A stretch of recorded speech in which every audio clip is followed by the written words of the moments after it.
भवन के लोकार्पण कार्यक्रम में मंच पर उपस्थित लोकप्रिय सांसद श्री रविकिशन शुक्ला जी, जिला पंचायत के अध्यक्ष श्रीमती साधना सिंह जी, महापौर गोरखपुर डॉक्टर मंगलेश श्रीवास्तव जी, विश्वविद्यालय के कुलपति प्रोफेसर जयप्रकाश पांडे जी, माननीय विधायकगण श्री फतेह बहादुर सिंह जी, विपिन सिंह जी, डॉक्टर धर्मेंद्र सिंह जी, प्रदीप शुक्ला जी, आज के इस कार्यक्रम में उपस्थित विश्वविद्यालय के सभी फैकल्टी मेंबर्स, विश्वविद्यालय के सभी स्नातक और परास्नातक के छात्र छात्राएं, उपस्थित महानुभाव,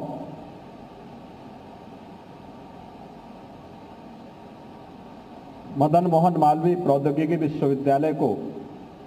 अपना नया प्रशासनिक भवन प्राप्त होने पर प्रदेश शासन की ओर से आप सबके प्रति मैं हृदय से बधाई देता हूं। विश्वविद्यालय विकास की नित नई ऊंचाइयों को प्राप्त करे, इसके लिए अपनी शुभकामनाएं भी देता हूं। आज का समय टेक्नोलॉजी का समय है और टेक्नोलॉजी का उपयोग राष्ट्र निर्माण में, लोक कल्याण में कैसे किया जा सकता है, आप जैसे सुधीजनों को इसके बारे में बहुत बताने की आवश्यकता नहीं है। आज जब हम लोग देशों की या प्रदेशों की रैंकिंग की बात करते हैं तो वह दो महत्वपूर्ण पहलू उसमें आती है। एक, अगर जब हम प्रदेश के अंदर निवेश की संभावनाओं की स्थिति क्या है, ईज ऑफ डूइंग बिजनेस की स्थिति क्या है, और इसको आगे बढ़ाने में, अपनी रैंकिंग को सुधार करने में हम कैसे सफल हो सकते हैं, टेक्नोलॉजी और सरकार के द्वारा समय पर उठाए गए कदम, प्रशासनिक तंत्र के द्वारा उसके क्रियान्वयन में की गई तत्परता अपने आप ही रैंकिंग को सुधारता है। इसका एक उदाहरण है, 2017 के पहले उत्तर प्रदेश की ईज ऑफ डूइंग बिजनेस की रैंकिंग अत्यंत खराब थी। लगभग 14वें नंबर पर उत्तर प्रदेश था। हमने रिफॉर्म किए, सिंगल विंडो पोर्टल बना करके निवेश मित्र के माध्यम से टेक्नोलॉजी को अपनाया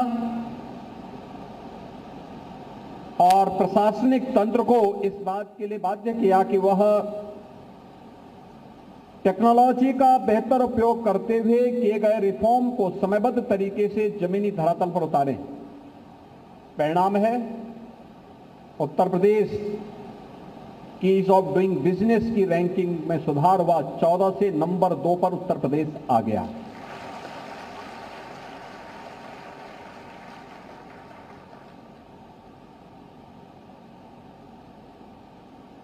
सरकार की योजनाओं को सही मायने में जमीनी धरातल पर उतारने में हमें कितनी सफलता प्राप्त हो रही है, ईज ऑफ लिविंग,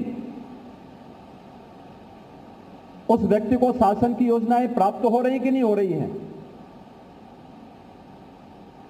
टेक्नोलॉजी ने इस कार्य को बहुत आसान किया है। याद करिए, जब प्रधानमंत्री मोदी जी ने 2014 में सत्ता संभालने के उपरांत हर गरीब का अकाउंट, जनधन अकाउंट के माध्यम से खोलना प्रारंभ किया था, बहुत सारे लोग उस समय इसकी खिल्ली उड़ाते थे कि खाली अकाउंट खोल करके गरीबों का अपमान किया जा रहा है। इस प्रकार की टिप्पणी करके वह सरकार को कटघरे में खड़ा करने का प्रयास कर रहे थे, लेकिन उन्हें नहीं मालूम था कि इसकी अगली कड़ी क्या है। और उसके उपरांत जब प्रधानमंत्री मोदी जी ने सभी प्रकार के लेन देन एक गरीब का हो, एक सामान्य नागरिक का हो, एक कर्मचारी का हो या एक व्यापारी का, डीबीटी के माध्यम से इस कार्यक्रम को आगे बढ़ाया, तो आज परिणाम हम सबके सामने है। डिजिटल पेमेंट ने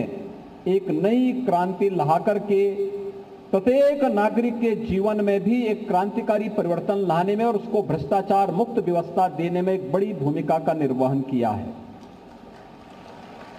टेक्नोलॉजी, डिजिटल इंडिया के प्रधानमंत्री जी के इस विजन को आगे बढ़ाने की दृष्टि से हो या फिर अपने युवा शक्ति को दुनिया के अंदर,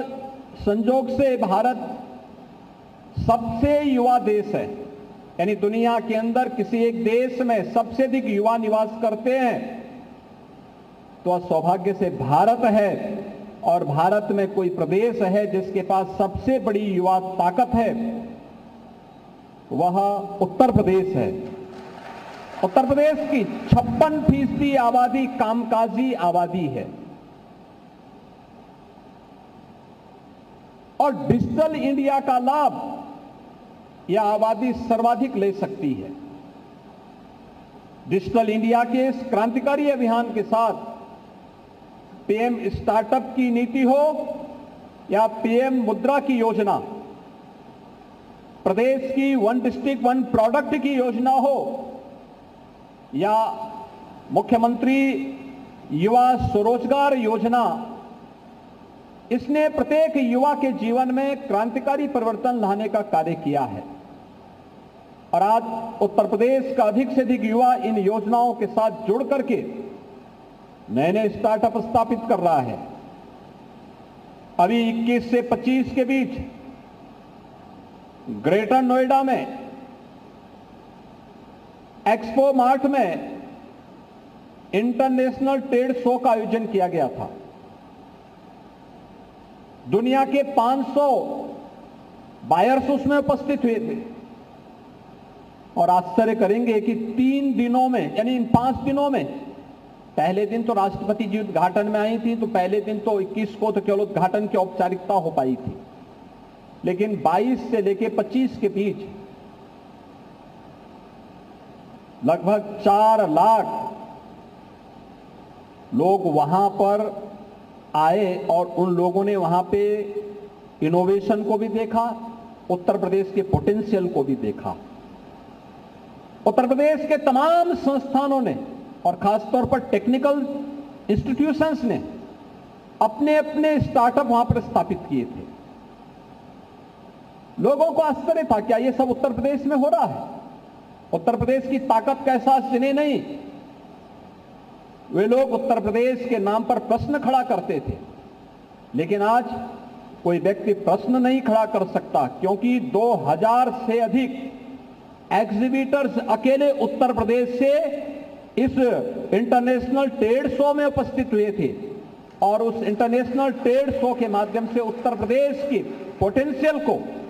वहां पर प्रस्तुत करने का कार्य कर रहे थे।